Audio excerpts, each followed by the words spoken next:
What if everything you thought you knew about global power was wrong? What if the most underestimated nation on earth has been silently rewriting the rules, building alliances in the shadows, forging strength through pressure, and preparing for a moment that is no longer coming, but has already begun? This is not just another headline. This is the awakening of a force the world tried to silence. A force that has endured sanctions, isolation, and war, and still stands taller, stronger, more united than ever before. In this speech, we're going to uncover the hidden architecture of Iran's rise, the alliances you weren't told about, the moves the media ignored, and the shocking reality that's about to shake the foundation of global politics. This is a message not just about nations, but about resilience, strategy, and power reborn. So don't blink, don't scroll, don't look away, because by the end of this video, you won't see the world the same way again. Let's begin. They told the world that Iran was isolated, that its influence was shrinking, and that sanctions had left it cornered. But what most failed to see was the silent, strategic weaving of a vast network, a web of unseen alliances stretching across the Middle East and beyond. These alliances were not all formal or public. Many were built on ideology, shared enemies, historical ties, and mutual strategic interests, from Hezbollah in Lebanon to the Houthis in Yemen, from powerful militias in Iraq to the Assad regime in Syria. Iran has built a network that can ignite at will. These aren't random actors. They are part of what Iran sees as its regional depth, its ability to project power far beyond its borders without deploying a single battalion. These alliances function like the limbs of a single body. While they may differ in name and location, they are often armed, trained, or ideologically influenced by Iran's Quds Force, its elite unit for extraterritorial operations. This isn't about traditional warfare. It's about influence, subversion, pressure, and readiness. Each of these allies can operate independently, but in a moment of crisis, they coordinate like synchronized gears in a war machine. Iran has turned these groups into strategic assets, able to destabilize rivals, protect its interests, and pressure adversaries without direct confrontation. But this web doesn't end in the Middle East. Iran has quietly strengthened ties with Venezuela in South America, Sudan in Africa, and more recently, even non-state actors in Afghanistan and Pakistan. Its cyber capabilities are also deeply tied to this alliance network, conducting surveillance and sabotage in coordination with its regional partners. Iran's strategy is built not on strength in numbers, but in positioning. Its allies sit close to U.S. military bases, Western oil routes, and key shipping lanes. This isn't an accident. It's the outcome of decades of patient strategy. When these alliances activate, they don't move like armies, they move like signals through a circuit. A drone strike in Syria, a missile in northern Israel, a cyber attack in Saudi Arabia, a protest in Bahrain. All connected, all deliberate. While the world watches Iran's official statements, it is this hidden web, the alliances that don't speak, don't wave flags, and don't negotiate, that holds the real power. When the West escalated its sanctions and diplomatic pressure on Iran, many expected the country to collapse inward, to fold under the weight of economic isolation. But instead of retreating, Iran pivoted sharply and deliberately toward the east. This strategic reorientation, often referred to as Iran's Look East policy, was not just a reaction to sanctions, but a long-term vision to build resilience outside of Western systems. In doing so, Iran began forging deeper economic, military, and political ties with major powers like China and Russia, as well as with regional players willing to defy U.S. influence. This shift wasn't just symbolic, it was structural. New trade agreements, joint military exercises, energy partnerships, and diplomatic exchanges emerged, forming a new diplomatic ecosystem that functioned independently of the West. And Iran's alignment with China became particularly significant. The 25-year cooperation agreement signed between the two nations opened a corridor of investment, infrastructure development, and oil deals that bypassed traditional Western controls. Through China's Belt and Road Initiative, Iran positioned itself as the vital transit and energy hub, reinforcing its strategic value not just in the Middle East, but across it. Russia, too, became more than a wartime collaborator in Syria. It became a partner in arms development, defense technology sharing, and coordinated geopolitical maneuvering. Together, these partnerships allowed Iran to not only survive sanctions, but to build alternatives to the US-led global system. This post-sanction diplomacy also extended to smaller, often overlooked states that were either sanctioned themselves or felt sidelined by Western institutions. Iran offered them cooperation, trade, and military support, creating a network of diplomatic goodwill rooted in mutual defiance. This wasn't mere opportunism. It was a calculated expansion of influence. The activation of these relationships, whether through shared naval drills, anti-sanction trade systems, or coordinated votes in international forums, signals a bold new chapter in Iran's foreign policy. What many failed to recognize is that while the West used isolation as a weapon, Iran used that same isolation as a crucible. It forged new alliances under pressure, turning every sanction into a lesson, every diplomatic expulsion into a redirection. Now, those quiet partnerships are activating. Embassies are reopening in non-Western capitals. Joint infrastructure projects are breaking ground, and military pacts once discussed in hushed tones are now operational. Iran's defiance has matured into diplomacy, with direction, alliances with depth, and a global posture that no longer looks west for legitimacy or opportunity. Iran's military strategy has never relied on overwhelming force or conventional dominance. Instead, it has mastered the art of asymmetry, leveraging unconventional tactics, proxy forces, and strategic patience to exert influence far beyond its borders. Central to this approach is Iran's ability to coordinate with a wide range of non-state actors, militias, and political movements that act as extensions of its power. Groups like Hezbollah in Lebanon, the Popular Mobilization Forces in Iraq, the Houthis in Yemen, and others scattered across Syria, Palestine, and even parts of Afghanistan form a decentralized but unified resistance network. These are not random factions. They are deeply integrated into Iran's military and intelligence doctrine, many trained, armed, and advised by the Quds Force, the elite unit within Iran's Revolutionary Guards. The strategy allows Iran to maintain plausible deniability while still projecting strength across the region. A missile attack on a U.S. base in Iraq may not be directly traced back to Tehran, but the coordination, the weapons used, and the timing all speak to a broader command structure rooted in Iran's strategic design. This proxy model creates flexibility, enabling Iran to escalate or de-escalate regional tensions without exposing its own borders to full-scale retaliation. It also makes retaliation against Iran complex and risky, as any action against one group could trigger reactions across the entire network. Beyond ground forces, Iran has invested heavily in cyber warfare, drone capabilities, and ballistic missile technology. Its drone programs, now operational in Iraq, Lebanon, and Yemen through allied forces, have transformed low-cost aerial technology into a tactical advantage. These drones are used not only for surveillance and strike missions, but also as tools of psychological warfare, showing that Iran's reach is real and growing.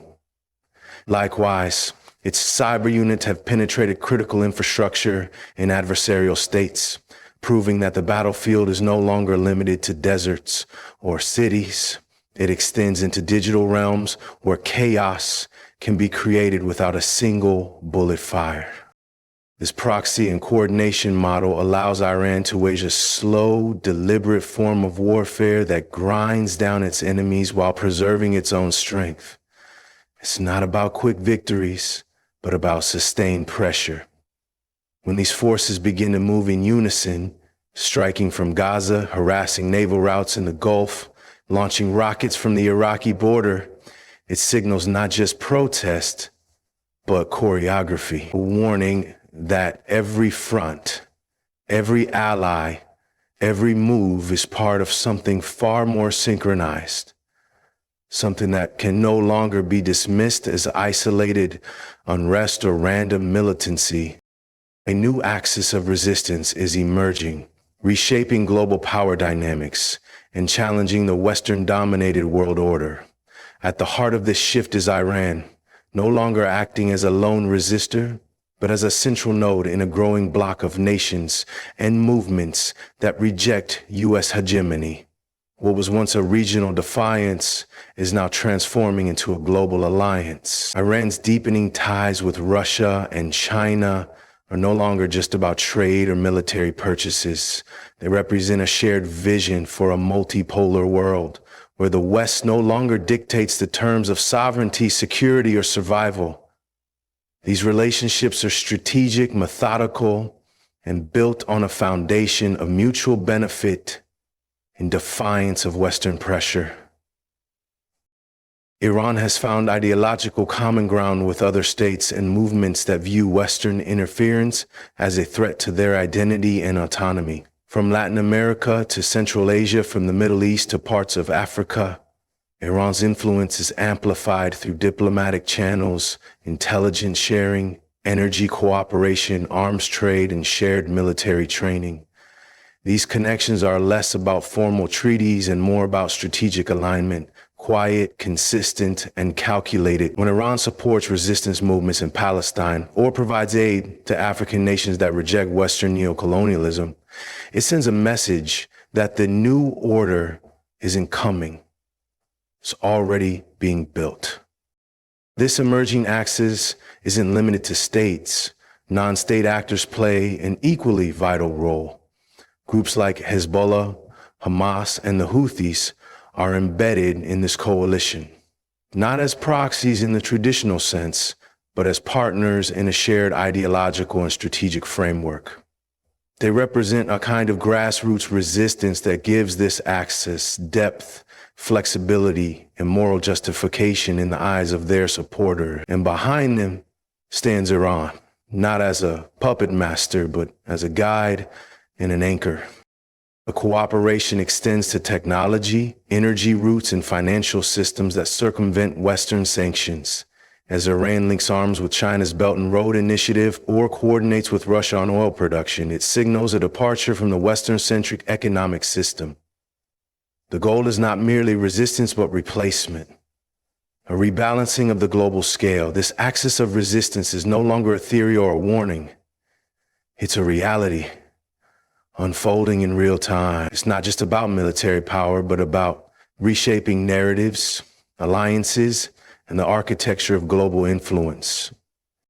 The Strait of Hormuz is one of the most critical choke points in global energy supply, with nearly 1/5 of the world's oil passing through its narrow waters. Iran's geographical position gives it immense leverage over this route. And that leverage becomes even more potent when combined with its activated network of alliances. Any disruption in this strait, whether from mines, attacks on oil tankers, drone harassment, or military exercises, can send immediate shock waves through global oil markets. Prices can surge within hours, insurance rates skyrocket, and shipping routes are forced to divert, causing cascading effects on the global economy. Iran understands this power and has used it selectively, often as a warning rather than a declaration of war. But now, with tensions rising and its alliances coming to life, the threat of more frequent or sustained disruptions is becoming a real possibility. Iran's influence over energy stability is not limited to the Strait of Hormuz. Through its allies, it can indirectly target infrastructure across the Middle East. The Houthis in Yemen have launched drone and missile attacks on Saudi oil facilities, halting production and causing price spikes. Iraqi militias aligned with Tehran have targeted logistics hubs that support oil exports. Even in Syria and Lebanon, Iran-backed groups have threatened energy corridors. These aren't random acts of sabotage. They are part of a broader strategy to demonstrate that economic warfare cuts both ways. If sanctions are used to strangle Iran's economy, then Iran will target the arteries of the global market in return. As Western governments grapple with inflation, energy crises, and post-pandemic recovery, even the threat of instability in oil markets creates political chaos. Iran's allies understand this too. A coordinated move, one drone in Saudi airspace, one rocket at an Israeli port, one cyber attack on a pipeline system can have the same effect as a bomb, triggering panic in stock markets and boardrooms thousands of miles away. This is how Iran uses its strategic geography and alliances not just as military tools, but as economic weapons. Global markets are highly sensitive and energy flows are tightly connected to geopolitical stability. Iran, through a patient and deliberate strategy, has positioned itself as a master of pressure. It doesn't need to engage in full-scale war to shift the balance. A single spark at the right location, with the right coordination, can ripple across continents. This is the true power of a nation that understands the fragility of global interdependence and knows exactly where to press when the world stops listening. In the halls of Western power, uncertainty about Iran's next move has become a persistent concern. For years, analysts tried to interpret Iran's behavior through a narrow lens, assuming its actions were isolated responses to immediate pressures. But now, those in charge are beginning to realize that what appeared fragmented was in fact a coordinated strategy unfolding over years. Each diplomatic maneuver, each proxy activation, each alliance nurtured in the shadows was part of a larger vision, one that has now begun to materialize. This growing awareness is breeding panic behind closed doors. Intelligence reports are being rewritten, regional assessments are being revised, and military planners are scrambling to anticipate scenarios that once seemed far-fetched. Western leaders are now watching a game being played on multiple fronts simultaneously. Iran isn't simply reacting anymore, it's initiating. From sudden military drills with China and Russia to increased missile tests and naval exercises in key waterways, Tehran is signaling that it's not only ready but willing to challenge the current global balance. Every movement is layered with ambiguity. Is that drone launch in Yemen a local decision or a coordinated move from Tehran? Was that cyber attack just a rogue group or the beginning of a new digital front in Iran's strategy? These questions are no longer easy to answer, and that confusion is exactly where Iran gains strength. Diplomats find themselves stuck between outdated containment policies and the reality of a nation that has evolved beyond those constraints. Western attempts to re-enter nuclear negotiations or restore old alliances now feel reactive. Too little, too late. The activation of Iran's alliances has caught many off guard, not because they were invisible, but because they were underestimated. It's what seemed like disconnected uprisings or random militia activity is now understood as synchronized pressure, crafted with precision and patience. This uncertainty bleeds into economic decisions, military posture, and political discourse. Allies begin to question the West's ability to respond, while adversaries grow bolder, seeing Iran move with confidence. In this moment, the old playbook is collapsing. The assumption that Iran could be boxed in, isolated, or deterred by conventional means is being shattered. The fear is no longer about what Iran might do. but about how deeply it has already shifted the balance without ever needing to announce its rise. The shock is not in the action itself. It is in the realization that it was all part of the plan. And that plan is now in motion. The world has been watching Iran through the wrong lens, expecting it to falter, waiting for it to break. But instead it has risen silently, building alliances not with noise, but with strategy. Its influence now stretches across continents. Its proxies are coordinated, its partnerships global, and its presence undeniable. This is no longer a regional issue. It is a global shift. Iran's secret alliances have been activated, and with them comes a new reality that challenges the balance of power. What happens next is not just about politics or war. It's about the rewriting of global dynamics. The world is standing on the edge of a revelation, and many are still too blind to see it coming. But those who do understand, the storm isn't approaching, it's already here. Thank you for staying with us through this powerful and eye-opening journey. The truth may be uncomfortable, but it's necessary. Stay informed, stay aware, and never stop questioning what you're told. The world is changing. Be ready to stand strong when it does. Good luck, and may clarity always guide you.